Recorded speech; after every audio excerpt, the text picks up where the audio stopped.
ప్రాణాపాయ స్థితిలో ఉన్న ప్రేమను చూసి భాగ్యం శ్రీవల్లి గురించి నిజాలు బయటపెట్టిన సేనాపతి, వల్లికి బుద్ధి చెప్పిన చందు, భద్రావతి, రామరాజు. అసలు ఇదంతా ఎలా జరిగిందనేది వీడియోని స్కిప్ చేయకుండా చివరి వరకు చూడండి. ఇల్లు ఇల్లాలు పిల్లలు అప్కమింగ్ ఎపిసోడ్స్ లో ఏం జరగబోతుందో ముందుగా తెలుసుకోవాలి అనుకుంటే వీడియోని లైక్ చేసి ఛానల్ ని సబ్స్క్రైబ్ చేసుకుని పక్కనే ఉన్న బెల్ సింబల్ లో ఆల్ పై క్లిక్ చేయండి. ప్రేమ ఫేసు మారిపోయి వేరే అమ్మాయి వస్తుంది. మీరు కనుక ప్రేమను మిస్ అవుతున్నాం అనుకుంటే వెంటనే లైక్ చేసి ఎస్ అని కామెంట్ చేయండి. మొత్తం మీరు చూసుకున్నట్లయితే చందుకి డమ్మీగా ఏదో చిన్న దెబ్బలు తగిలేటట్టుగా యాక్సిడెంట్ చేయిస్తే వల్లిని ఇంటికి పంపించొచ్చు అన్న ఉద్దేశంతో మొత్తం మీరు చూసుకున్నట్లయితే గనక ఇంకా భాగ్యం వాళ్ళు ప్లాన్ చేసి వల్లిని మళ్ళీ అత్తవారింటికి పంపించాలని పెద్ద ప్లానే చేస్తారు. కానీ ఆ ప్లాన్ ని బెడిసి కొట్టేటట్టుగా చందుకి డమ్మీ యాక్సిడెంట్ కాకుండా పెద్ద యాక్సిడెంట్ చేసి ప్రాణాలు పోయేటట్టు తీయమని చెప్పి సేనాపతి అయితే వాడికి చెప్తాడు. అంటే ఎవరినైతే డబ్బులు ఇచ్చి మరీ పెట్టించారో సుపారీ ఎవరికైతే ఇచ్చారో వాడికి చెప్తారు. చెప్పేసేసరికి ఏంటి సార్ ఏంటి మీరు అనేది అనగానే ప్రాణం పోవాలి, నీది చెయ్యి యాక్సిలేటర్ మీదే ఉండాలి తప్ప బ్రేక్ మీద కాలు వెయ్యొద్దు, నువ్వు గుద్దేసి వెళ్ళిపోవడమే, ఆ తర్వాత ఏదైనా జరిగితే నేను చూసుకుంటాను, వాడి ప్రాణాలు పోతే అప్పుడు నాకు ప్రశాంతంగా ఉంటుంది అని చెప్పి సేనాపతి కాస్త చెప్తాడు. ఇదిగో 50,000 రూపాయలు, పని అయ్యాక మరొక 50,000 ఇస్తాను, వెళ్ళు పని పూర్తి చేసుకురా అని చెప్పనగానే సరేనని వాడు బయలుదేరతాడు. ఇంకిక్కడ ప్రేమ చందు ఇద్దరు బయలుదేరతారు. ఎందుకంటే ధీరజ్ని ప్రేమ తీసుకువెళ్ళమని కాలేజీలో చిన్న వర్క్ ఉందని అడుగుతుంది. కానీ తీసుకువెళ్ళడానికి ప్రేమ అంటే కొంచెం కోపంగా ఉన్నాడు కదా ధీరజు, సో ఆ ఉద్దేశంతో తీసుకువెళ్ళను అని చెప్తాడు. ఇంకా ధీరజు తీసుకువెళ్ళననేసరికి ప్రేమ గురించి నర్మద గురించి చందుకు తెలుసు, వాళ్ళు ఎలాంటి వాళ్ళో ఏంటో తెలుసు కాబట్టి నేను తీసుకెళ్తాను రామ్మ అనగాని నీకెందుకులే బావా నేను వెళ్తానులే ఆటోలోనేసరికి లేదు నేను అటుగానే కదా రైస్ మిల్కి వెళ్ళాలి, నేనే తీసుకువెళ్తానని ఇద్దరు బయలుదేరతారు. ఇంకిక్కడ ఆనందరావు రోడ్డు మీద మేకులు వేసి వాళ్ళు వస్తున్న బైక్ పంచర్ అయ్యేటట్టు చేస్తారు. ఇంకా అదే సమయంలో లారీ డ్రైవర్ చాలా ఫోర్స్కి వచ్చేస్తాడు. చందు లారీ డ్రైవర్ వస్తున్నాడన్న విషయం చూసుకోకుండా నిలబడేసరికి ప్రేమ చందుని పక్కకు లాగేస్తుంది గాని ఆ లారీ కింద ప్రేమ పడిపోతుంది. ఒక్కసారిగా ఆనందరావు, వల్లి, భాగ్యం, ఇటు చందు, మరొక పక్క నుంచి ధీరజు ముగ్గురు కూడా చూసి షాక్ అయిపోతారు. ఇంకా డ్రైవర్ అయితే అటు నుంచి అటే వెళ్ళిపోయి సార్ యాక్సిడెంట్ అయ్యింది కానీ మీకు నేను చూపించిన అబ్బాయిని కాదు మరొక అమ్మాయికి జరిగింది అనేసరికి అమ్మాయికా ఎవరా అమ్మాయి అనగాని ఏమో సార్ నాకు అవేమీ తెలియదు అని చెప్పి వాడు లాంగ్వేజ్ లో సేనాపతికి చెప్పి వెళ్ళిపోతాడు. ఇంకిక్కడ ప్రేమ రక్తపు మడుగులో పడిపోయి ఉంటుంది. ఎందుకంటే లారీతో యాక్సిడెంట్ అంటే మామూలు చిన్న చితక దెబ్బలు తగలవు కదా, చాలా పెద్ద దెబ్బలే తగలడం, అది ఫేస్ కి బాగా ఎక్కువ తగిలేస్తుంది. తగిలేసేసరికి ఇంకా ధీరజ్ అయితే నేను తీసుకువెళ్ళినా సరిపోయేదేమో, అనవసరంగా ఇలా వచ్చింది అని ఎంతగానో బాధపడుతూ తనని తన 2 చేతులతో ఎత్తుకుని హాస్పిటల్ లోపలికి పరుగున లోపలికి వెళ్తారు. ఇంకా ధీరజ్ షర్ట్ నిండా బ్లడ్డే ఉంటుంది, చందు షర్ట్ నిండా బ్లడ్డే ఉంటుంది. ఇంకా ధీరజు చందు చాలా టెన్షన్ పడుతూ హాస్పిటల్ దగ్గరే కూర్చునుండిపోతారు. ఇంకా ఆ విషయం తెలుసుకున్న సేనాపతి ఎవరో ఆడపిల్ల అనగానే ఎవరో అనుకుంటాడు తప్ప ప్రేమ అన్న విషయం తెలియదు. ప్రేమ అన్న విషయం తెలియకపోవడంతో వెంటనే ఇంకా వేదవతికి కూడా విషయం తెలుస్తుంది. వేదవతికి తెలిస్తే వేదవతి ఎక్కడుంది, వాళ్ళ పెద్దమ్మ వాళ్ళ ఇంటి దగ్గరే కదా. ఆ విషయం ప్రేమకి అన్న విషయం తెలియడంతో అప్పుడు అర్థమవుతుంది సేనాపతి నేను తీసిన గోతిలో నేనే పడ్డానా, ఆ చందు ప్రాణాలు తీయాలని చూసిన నాకు నా కూతురు ప్రాణాలే తీసే పరిస్థితి వచ్చిందా అనుకుంటూ ఇంకా అందరూ కూడా హాస్పిటల్ దగ్గరికి వెళ్ళిపోతారు. అందరూ తెగ టెన్షన్ పడుతూ ఉంటారు. ప్రేమకేమైంది అని అందరూ టెన్షన్ పడుతూ ఉండగా ధీరజ్ అయితే ఇంకా కంగారు పడుతూ ఉండగానే డాక్టర్ బయటకు వస్తారు. ఫేస్ కి చాలా గట్టిగా దెబ్బలు తగిలాయండి. ఫ్రంట్ నుంచి వచ్చి లారీ గుద్దడంతో తన ఫేస్ కే బాగా డ్యామేజ్ అయింది. మొహం అంతా కూడా చాలా బ్లడ్ అది పడి డ్యామేజ్ ఎక్కువైపోయింది, దెబ్బలు ఎక్కువ తగిలాయి. ఫేస్ చేంజ్ చేయకపోతే కుదరదు, ప్లాస్టిక్ సర్జరీ చేసి తన ఫేస్ ని మొత్తం చేంజ్ చేసేయాలి అనేసరికి ఫేస్ చేంజ్ చేయడం అంటే ఫేస్ మొత్తం మారిపోతుందా డాక్టర్ అంటూ నర్మద అడుగుతుంది. ఎస్ మీరు చెప్పింది నిజమే, మొత్తం ఫేస్ అంతా కూడా చేంజ్ అయిపోతుంది. అంటే ఇప్పుడు మీరు తనని ఏ రూపంతో అయితే చూస్తున్నారో ఆ రూపం అయితే తన ఫేస్ లో ఉండదు. తను ఒక కొత్త మనిషిలా ఉంటుంది. మారేది ఫేస్ మాత్రమే తప్ప తన మనసు, తన మాట అవేమీ చేంజ్ అవ్వవు. కేవలం ఫేస్ మాత్రమే పూర్తిగా చేంజ్ అయిపోతుంది. ఒక కొత్త మనిషి అన్నట్టుగానే చేంజ్ అయిపోయేసరికి, అంటే ఇప్పుడు ప్లాస్టిక్ సర్జరీ చేసి తన ఫేస్ మొత్తం మార్చేయవలసిందేనా డాక్టర్ అని చెప్పాను, కానీ తప్పదు. తన ఫేస్ పూర్తిగా చేంజ్ చేయాల్సిందే. ఎందుకంటే తన ఫేస్ నిండా చాలా డ్యామేజ్ అయిందని చెప్పాను కదా. ఫేస్ నిండా కట్లే ఉన్నాయి. ఇప్పుడు తన ఫేస్ ఓపెన్ చేసినా అది మీరు చూడలేరు, విహితంగా ఉంటుంది. అందుకోసమే ప్లాస్టిక్ సర్జరీ చేస్తే తన ఫేస్ మరొక కొత్త ఫేస్ లా మారిపోతుంది. మీరు ఆలోచించుకుని చెప్పండి అని చెప్పి డాక్టర్ అక్కడి నుంచి వెళ్ళిపోతారు. ఇంకా ధీరజ్ అయితే తల పట్టుకుని కూర్చుంటాడు. చందు, సేనాపతి, భద్రావతి వీళ్ళంతా కూడా బాధపడుతూ ఉంటారు. ఎందుకంటే అప్పటి వరకు చూసిన ఫేస్ వాళ్ళ మైండ్ లో అదే ఫిక్స్ అవుతుంది. అంటే ప్రేమ అంటే ఇలా ఉంటుందని ఫిక్స్ అవుతుంది. కానీ ఇప్పుడు ఒక కొత్త మనిషి ఫేసు అనేసరికి ఎవరైనా ఫస్ట్ చూసేది ఫేసే గాని తర్వాత మాట్లాడితేనే కదా తన మనసైనా తన మాట అయినా అర్థమయ్యేది. సో ఆ ఉద్దేశంతో అనుకుంటారు. ధీరజ్ మాత్రం ఏదైనా పర్వాలేదు, ప్రేమకు మాత్రం ప్లాస్టిక్ సర్జరీ చేయండి. ప్రేమ అలా బాధపడుతూ ఒక చోట ఉండడం నేను చూసి తట్టుకోలేను అని చెప్పి అందరితో మాట్లాడేసరికి ఈ లోపు డాక్టర్ వస్తారు. డాక్టర్కి వచ్చిన తర్వాత ఆలోచించుకున్నారా అని చెప్పాను గానీ, ఎస్ డాక్టర్ నాకు ఇష్టమే, మీరెవరు అనగానే తన హస్బెండ్ని అనేసరికి, ఓకే నో అబ్జెక్షన్ లెటర్ మీద మీరు సంతకం పెట్టాల్సి ఉంటుంది సార్ అని చెప్పనేసరికి సరే అని చెప్పి ఇంకా సంతకం పెట్టడం నర్సుని పంపిస్తాము అనగానే సరే అని నర్సుని పంపించి సంతకం పెట్టిస్తారు. ఆపరేషన్ జరగడానికి ఎంత టైం పడుతుంది డాక్టర్ అని చెప్పి నర్మద అడుగుతుంది. అడగడంతో 4 hours సుమారు పట్టొచ్చు. ప్లాస్టిక్ సర్జరీ కదా, చాలా జాగ్రత్తగా చేయాలి, అందుకోసమే టైం పడుతుంది అనగానే సరేనని ఇంకా ఆపరేషన్ చేయడానికి లోపలికి వెళ్ళిపోతారు. ఇంకా బయట కూర్చుని ఉంటాడు కదా సేనాపతి, చాలా కోపాన్ని లోపల దాచుకుంటాడు. ఎందుకంటే ఇదంతా జరగడానికి కారణం ఎవరు? ఆ వల్లి, భాగ్యం. వాళ్ళు ఒక మనిషిని పురమాయించి చందు ప్రాణాలు తీయాలని చూసారు. అంటే డమ్మీ యాక్సిడెంట్ చేయాలని చూసారు. అది అదునుగా తీసుకునే కదా సేనాపతి పెద్ద యాక్సిడెంట్ కి ప్లాన్ చేశాడు. లేదంటే ఇదంతా జరిగేది కాదు. వాళ్లే గనక మాట్లాడకపోయింటే ఎంత పెద్ద ప్రమాదం వచ్చేది కాదు కదా తన కూతురికి అన్న ఉద్దేశంతో కోపాన్ని తనలోనే అణుచుకుని చాలా సైలెంట్ గా కూర్చుంటాడు. సుమారు 4 గంటల ఆపరేషన్ అనగానే అందరూ కూడా చాలా ఓపిక్ గా కూర్చుని ఉంటారు. కూర్చుని ఉండేసరికి 4 hours తర్వాత డాక్టర్ బయటకు వచ్చి ఆపరేషన్ సక్సెస్ అయింది, కానీ కట్లిప్పడానికి 24 hours పడుతుంది. 24 hours తర్వాత కానీ కట్లిప్పలేము. ఇక్కడ పేషెంట్ తో ఒకరు ఉంటే చాలు, అంతకు మించి ఎవరు ఉండవలసిన అవసరం లేదు అనగానే నేనుంటాను అని చెప్పి ధీరజ్ అంటాడు. ధీరజ్ కి తోడుగా నేనుంటానని నర్మద చెప్తుంది. మీరంతా ఇంటికి వెళ్ళండి అనగానే నేను ఉంటాను, నా కూతుర్ని వదిలి నేను ఎటు వెళ్ళను అని రేవతి అనేసరికి లేదు పిన్ని, మీరంతా వెళ్ళండి, నేను నర్మదను చూసుకుంటాను, ధీరజ్ ఉన్నాడు కదా నేను చూసుకుంటానులే అని చెప్పి అందరినీ కూడా ఇంటికి పంపించేస్తారు. ఇంటికి పంపించేసిన తర్వాత సేనాపతి ఇంటికి చాలా కోపంగా వెళ్లి ఆ వస్తువులు ఈ వస్తువులు అన్నింటినీ విసిరకొట్టేస్తాడు. ఏమైందిరా సేన, ఎందుకు అలా అయ్యి విసిరకొట్టేస్తున్నావు? ఇదంతా జరిగింది ఆ వల్లి వాళ్ళ అక్కే వల్ల, వల్లి వాళ్ళ వల్లే జరిగింది అక్క ఇదంతాను అని చెప్పనేసరికి వల్లి వాళ్ళ వల్ల జరగడం ఏంట్రా, అసలు ఏం చెప్తున్నావు? అంటే ప్రేమకి ఇలా జరగడానికి కారణం ఆ వల్లి భాగ్యం అని అంటున్నావా అని భద్రావతి అనగానే అవునక్క, వాళ్ళ వల్లే ఇదంతా జరిగింది.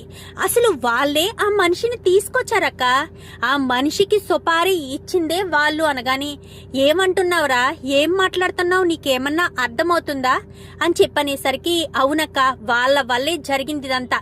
నేను ఇప్పుడే ఈ విషయం రామరాజుకి చెప్తాను, రామరాజు ముందే ఆ భాగ్యం వల్లి నిజ స్వరూపాన్ని బయట పెడతాను అంటూ చాలా ఆవేశంగా వాళ్ళ గేటు తీసుకుని వీళ్ళ గేటు తీసుకుని బయటికి వాళ్ళ ఇంటి గుమ్మం ముందుకొచ్చి రామరాజు రామరాజు అంటూ గట్టి గట్టిగా పిలుస్తాడు. పిలిచేసరికి ఏమైంది, ఎందుకు గొడవ, ఎందుకు, హాస్పిటల్లో ఉంది కదా ప్రేమ కళ జరగడానికి కారణం మేము కాదు కదరా, ఎందుకు మా ఇంటి మీదకొచ్చి గొడవ చేస్తున్నావు, అసలే ప్రేమ కళ జరిగిందని మేము ఎంతో బాధపడుతున్నాము, కుమిలిపోతున్నాము, ఆ బాధకు తోడు మళ్ళీ ఇదొక బాధ, మమ్మల్ని ఎందుకింతలా బాధ పెడుతున్నావురా, దయచేసి ఇక్కడి నుంచి వెళ్ళిపో అంటూ ఇంకా ఎంతగానో ప్రాధేయపడుతుంది బుజ్జమ్మ. అయితే ప్రాధేయపడేసరికి అది కాదే, నేనొక్కసారి చెప్పేది విను, అసలు ప్రేమకిలా జరగడానికి కారణమే ఆ వల్లి భాగ్యం అని చెప్పి అనేసరికి చందు ముందుకొస్తాడు. అసలు వల్లి భాగ్యం ఏం చేశారు, వాళ్ళ వల్ల ప్రేమకిలా ఎందుకు జరిగింది, అసలు ఏం జరిగిందంటే అల్లుడు అంటూ మొత్తం విషయం అంతా చెప్పుకొస్తాడు సేనాపతి. మొత్తం విషయం చెప్పేసరికి, అంటే నాకు డమ్మీ యాక్సిడెంట్ చేసి తను ఇంటికి రావడం కోసం ఎంత ప్లాన్ చేసిందా, మీరు ఇదే అదునుగా తీసుకుని నా ప్రాణాలు తీయాలని ప్లాన్ చేస్తే మీ కూతురు ప్రాణాలే పోయే పరిస్థితికి తీసుకొచ్చారు. ఇప్పుడు ప్రేమ రూపం మా అందరికీ బాగా పరిచయం, ఇప్పుడు ప్రేమ రూపం మారిపోయేటట్టుగా మీరు ఇదంతా చేశారనమాట, అంటే ఆ వల్లి భాగ్యం చేశారా ఇదంతాను అనేసరికి, అసలు వాళ్ళెందుకు చేయాలరా పెద్దోడా, వాళ్ళెందుకు ఇంటికి రావడం కోసం నీకు డమ్మీ యాక్సిడెంట్ చేయించాలి అని రామరాజు అడిగేసరికి, ఎందుకంటే వల్లి తప్పుల మీద తప్పులు చేసింది నాన్న, ఒకటి కాదు రెండు కాదు అన్ని తప్పులే చేసింది. తను ఎంఏ ఇంగ్లీష్ చదివానని చెప్పింది, అదంతా అబద్ధం. తను చదివింది కేవలం 9వ తరగతి వరకే, అది మన దగ్గర దాచిపెట్టి ఎంఏ ఇంగ్లీష్ చదివానని చెప్పి మీ ఫ్రెండ్ ఉన్న స్కూల్లో మీరు జాబ్ ఇప్పిస్తే ఫేక్ సర్టిఫికెట్లు తీసుకొచ్చి అక్కడ ఎంఏ ఇంగ్లీష్ చదివానంటూ దొంగ అంటే అదో నాటకమాడి మరి తను ఉద్యోగం వేయించుకుంది. ఆ ఒక్కరోజు మాత్రమే తను మేనేజ్ చేసి తర్వాత స్కూల్కే పోలేదు.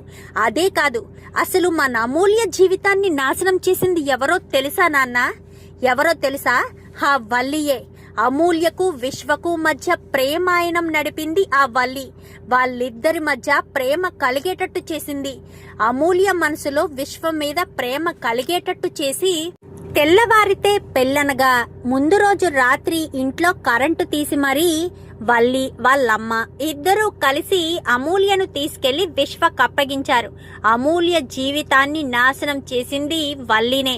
కానీ అప్పుడు తన ప్రాణం తీసుకుంటుంటే ప్రేమ మాత్రం అడ్డు చెప్పి, నువ్వు ప్రాణం తీసుకోవద్దు, మావయ్య గారు పరువు నిలబడాలి అంటే నీ ప్రాణం పోయినా మావయ్య గారు పరువు పోతుంది, అందుకే నీ మెడలో నువ్వే తాళి కట్టుకో అని చెప్పి ప్రేమ చెప్పడం వల్లే నాన్న అమూల్య మళ్ళీ మన ఇంటికి క్షేమంగా తిరిగి వచ్చింది. ఈ కథ అంతా నడిపించింది వల్లినే.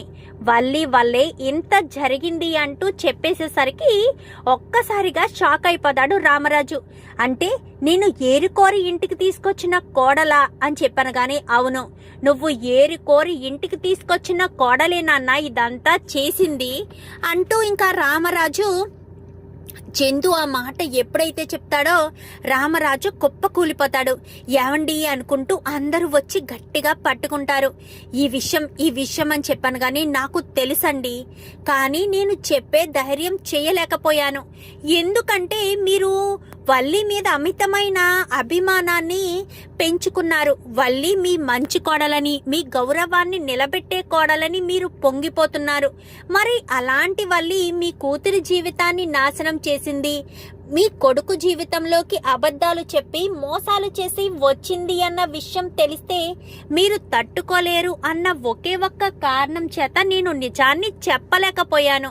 అంతే తప్ప మిమ్మల్ని మోసం చేయాలన్న ఉద్దేశం అయితే నాకు లేదండి. నేను ఏం చేయాలో ఎలా చేయాలో అర్థం కాని పరిస్థితిలో ఇబ్బంది పడుతూ ఉన్నాను. నాకు నా కూతురు భవిష్యత్తు ముఖ్యమే, కానీ ఇప్పుడు వల్లి వల్ల ప్రేమ జీవితం కూడా ఇంత విషమ పరిస్థితుల్లో పడిపోయిందంటేనే నాకు చాలా బాధగా ఉంది అంటూ మాట్లాడేసరికి, నేను ఆ రోజు ఎందుకు తాగొచ్చానో తెలుసా నాన్న, వల్లి గురించే. వల్లి ఇంట్లో లేదని కాదు, వల్లి నా జీవితంలోకి మోసం చేసి వచ్చిందని, ఎంతగానో నమ్మిన మిమ్మల్ని కూడా మోసం చేసిందన్న ఒకే ఒక్క కారణం చేతే నేను ఇన్ని రోజులు బాధపడ్డాను నాన్న. అర్థం చేసుకోండి, అంతే తప్ప నా తప్పేమీ లేదు నాన్న. నేను వల్లి విషయంలో ఇంత తప్పు చేయలేదు, కానీ వల్లియే నన్ను మోసం చేసింది అంటూ చందు బాధపడేసరికి చందు బాధపడుతూ వల్లి గురించి చెప్పేసేసరికి ఆ వల్లిని అస్సలు వదిలిపెట్టను అని ఇంకా రామరాజు అయితే చాలా కోపంగా వల్లి వాళ్ళ ఇంటికి వెళ్తాడు. రామరాజు చందు ఇద్దరు కూడా వల్లి వాళ్ళ ఇంటికి కోపంగా వెళ్ళేసేసరికి ఇంకా ఇంట్లో వాళ్ళ ముగ్గురు వణికిపోతూ ఉంటారు.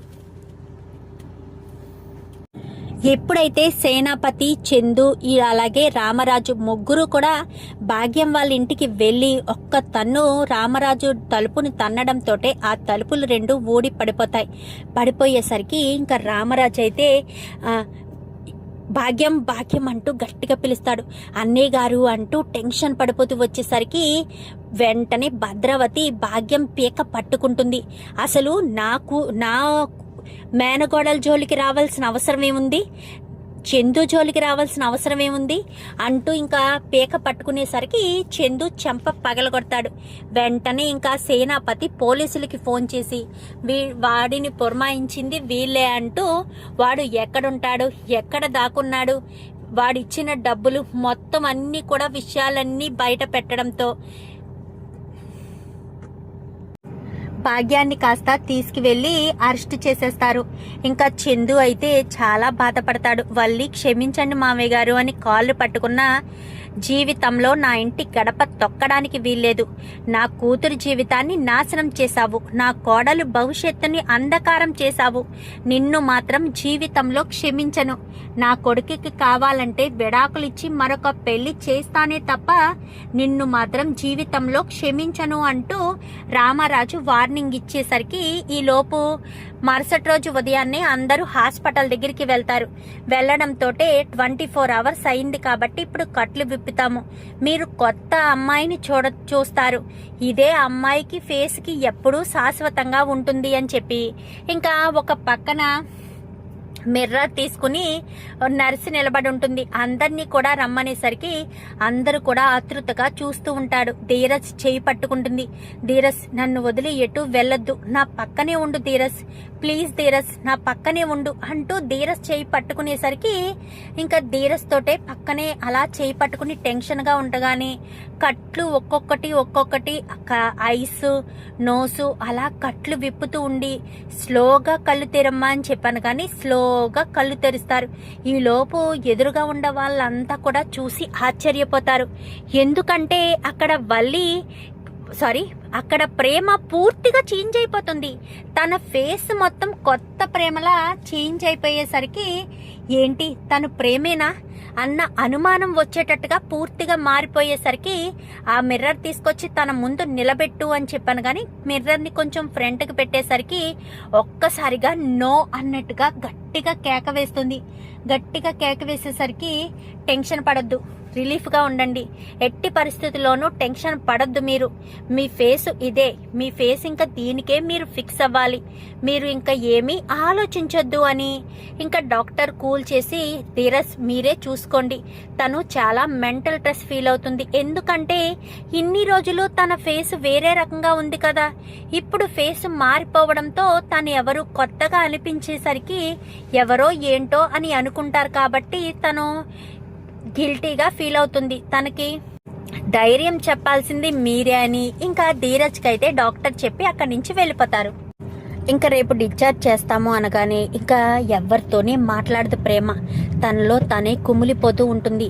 ఎందుకు ప్రేమ నువ్వు అంతలా టెన్షన్ ఎందుకు పడుతున్నావు చెప్పు, నువ్వు ఎవరి గురించి దేని గురించి టెన్షన్ పడద్దు, నేను చూసుకుంటాను కదా, మారింది నీ రూపమే గాని నీ మనసు కాదు కదా ప్రేమ, నేను నిన్ను ఇష్టపడింది నీ రూపాన్ని చూసి కాదు నీ మనసును చూసి, అది నువ్వు అర్థం చేసుకో, అర్థం చేసుకోకుండా ఎందుకు టెన్షన్ పడుతున్నావు, టెన్షన్ పడొద్దు, మనం ఇంటికి వెళ్ళిపోతాం, రేపటి వరకు ఓపిక పట్టు, రేపే మనం ఇంటికి వెళ్ళిపోతాం, నువ్వు దాని గురించి ఆలోచించొద్దు ప్రేమ, ప్రశాంతంగా నిద్రపోవని చెప్పి ఇంకా ప్రేమను అలా తల నిమురుతూ నిద్రపోమని చెప్పనేసరికి ఈ లోపు డాక్టర్ పిలుస్తున్నారని నర్సు వచ్చి పిలుస్తుంది.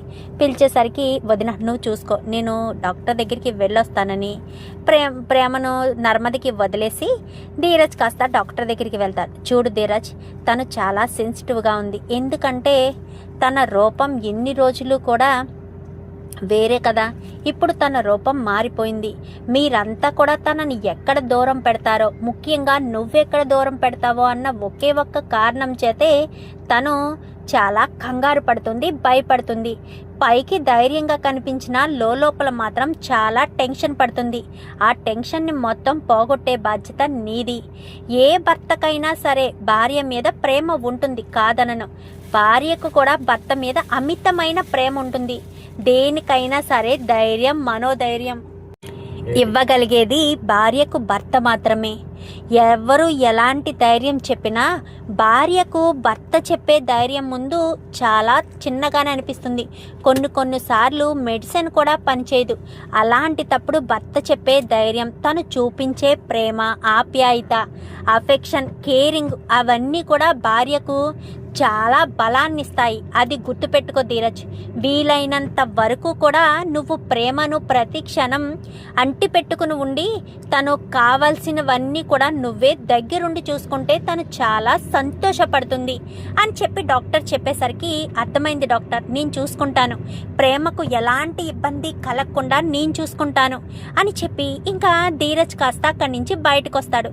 వచ్చేసరికి చందు రిసెప్షన్లో బిల్లు మొత్తం పే చేసేస్తాడు. అన్నయ్య నువ్వు కట్టేవా అనగానే నాన్న కట్టమని చెప్పి పంపించాడురా, కట్టేశాను, బయలుదేరదామా, డిశ్చార్జ్ చేసేస్తానన్నారా అని చెప్పాను. కానీ ఒక హాఫ్ అన్ అవర్లో డాక్టర్ వచ్చి మాట్లాడిన తర్వాత పంపిస్తానని చెప్పారు అని చెప్పనేసరికి సరే ఇప్పుడు ప్రేమ ఎలా ఉంది అనగానే తను బాధపడుతుంది అన్నయ్య, తన ముఖం మారిపోయింది కదా, అందరూ తనని కొత్తగా వింతగా చూస్తారని తను చాలా బాధపడుతుంది, భయపడుతుంది అని చెప్పి ఇంకా ధీరజ్ చెప్పేసరికి ఆ ధైర్యాన్ని నువ్వే ఇవ్వాలరా, వల్లి చేసిన తప్పుకి నన్ను క్షమించు అని చెప్పాను. కానీ అదేంటన్నయ్య నువ్వు నాకు క్షమాపణ చెప్తున్నావేంటి?